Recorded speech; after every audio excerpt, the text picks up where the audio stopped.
بسم الله الرحمن الرحيم. جمال الشريف الخبير التحكيمي بيحسم الجدل في الحالات المثيرة للجدل في مباراة الأهلي المصري مع مضيفه الجيش الملكي المغربي في اللقاء اللي أقيم بين الفريقين مساء الجمعة، وانتهى بتعادل الفريقين بهدف لكل منهما، طبعا في الجولة الثانية من دور المجموعات بدوري أبطال أفريقيا. الخبير التحكيمي المعروف جمال الشريف حلل أهم اللقطات التحكيمية اللي حصلت في الماتش، وخلينا نبدأ بضربة الجزاء اللي جت في الدقيقة 34 لمصلحة الجيش الملكي. طبعا جمال الشريف شايف إن القرار غير صحيح. الكرة اتلعبت قوية على المرمى، واللاعب أليو ديانج حاول يصدها وهو بيتحرك. رأي الشريف إن ديانج كان إيده الشمال قريبة من جسمه ووضعها طبيعي، وما حاولش يمد إيده للكرة، بالعكس حاول يخبيها. الكرة خبطت في جزء من جسمه وتحت دراعه الشمال. وطبعا جمال الشريف شايف ان الحكم حسب ضربة الجزاء دي قرار خطأ، يعني غلط، وانها غير صحيحة طبعا ضد الاهلي. هدف الجيش الملكي بعد ضربة الجزاء في الدقيقة 37. طبعا هنشوف رأي جمال الشريف. وصف اللعبة طبعا كان مصطفى شوبير صد ضربة الجزاء، والكرة ارتدت وسجلها محسن بوريكا هدف.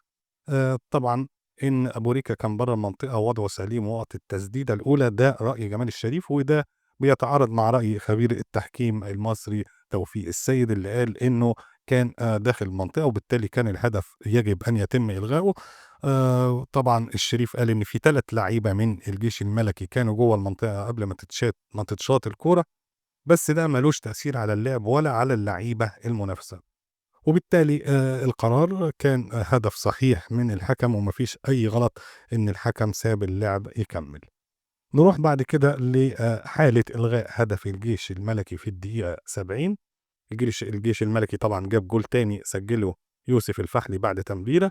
الكرة البينية كانت متجهة لأحمد حمودان اللي كان في موقف تسلل واضح، متقدّم على آخر مدافع وهو ياسر مرعي من الأهلي.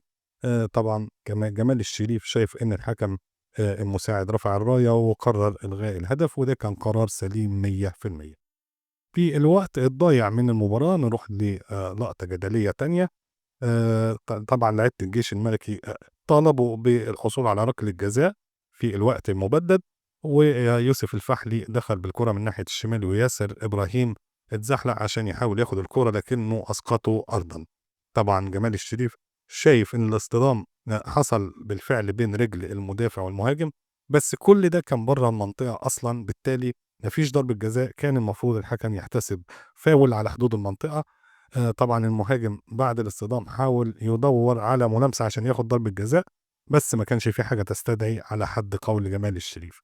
طبعًا ما فيش ضربة جزاء، ولو كان في مخالفة كانت هتكون فاول مباشر من خارج المنطقة للجيش الملكي، وكان ممكن الحكم يدّي إنذار لياسر إبراهيم عشان حاول يوقّف هجمة خطيرة.